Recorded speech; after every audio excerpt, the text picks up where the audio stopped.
For nearly 6 years, this case looked like the kind that might never break open. Then investigators got a tip, followed it across the country, and discovered that a child who vanished from California at age 5 was now living in North Carolina under another name. On June 2, 2020, in Duarte, California, that child was last seen before a disappearance that would stay open for years. If you value fact-based crime documentaries built on verified public records, subscribe, like, and share to support the Courtroom. What makes this case unusual is not just the distance or the time, it is the timeline. According to the Los Angeles County Sheriff's Department, the formal missing person report did not reach Temple Station detectives until July 1, 2020, when the Los Angeles County Department of Children and Family Services contacted them during an investigation involving the child. Authorities said the child's mother had custody at the time, stopped communicating with child welfare workers, and was believed to have taken her. That is the foundation of the case as authorities have publicly described it. But it is still an allegation under investigation, not a conviction or filed court finding. For years, there was no public breakthrough. The National Center for Missing and Exploited Children kept the case active, and in late 2025 it released an updated age progression showing what the child might look like years after she disappeared. That detail matters because it shows the case had not gone cold behind the scenes, even if there were no major public developments.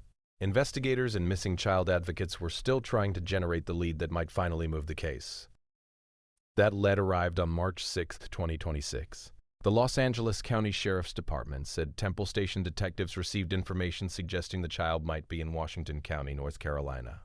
Detectives there coordinated with the Washington County Sheriff's Office, which then began checking the information inside its own jurisdiction. According to authorities, that work led them to a local school, where the child had allegedly been enrolled under an alias. 4 days later, on March 10th, deputies in North Carolina located the child and took her into protective custody. Authorities said she was safe. That is the clearest turning point in the story.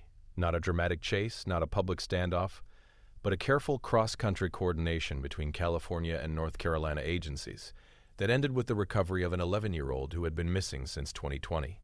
After nearly 6 years, the public record finally shifted from disappearance to recovery. But even after the recovery, some of the biggest questions remain unanswered in public. Authorities have not publicly released the alias the child was using at school.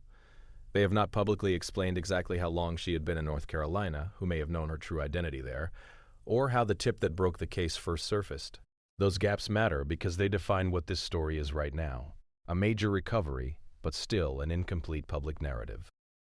The legal status also remains limited in the official record.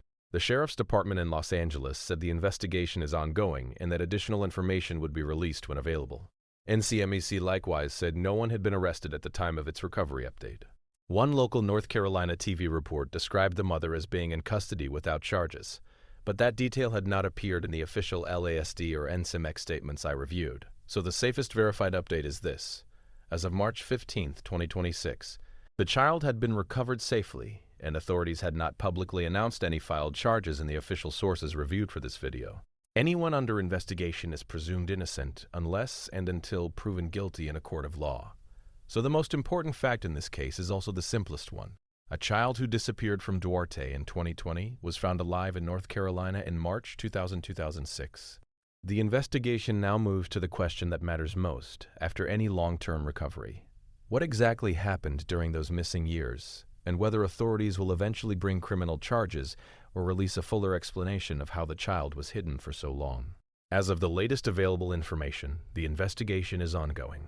Thank you for watching, and thank you for supporting the Courtroom.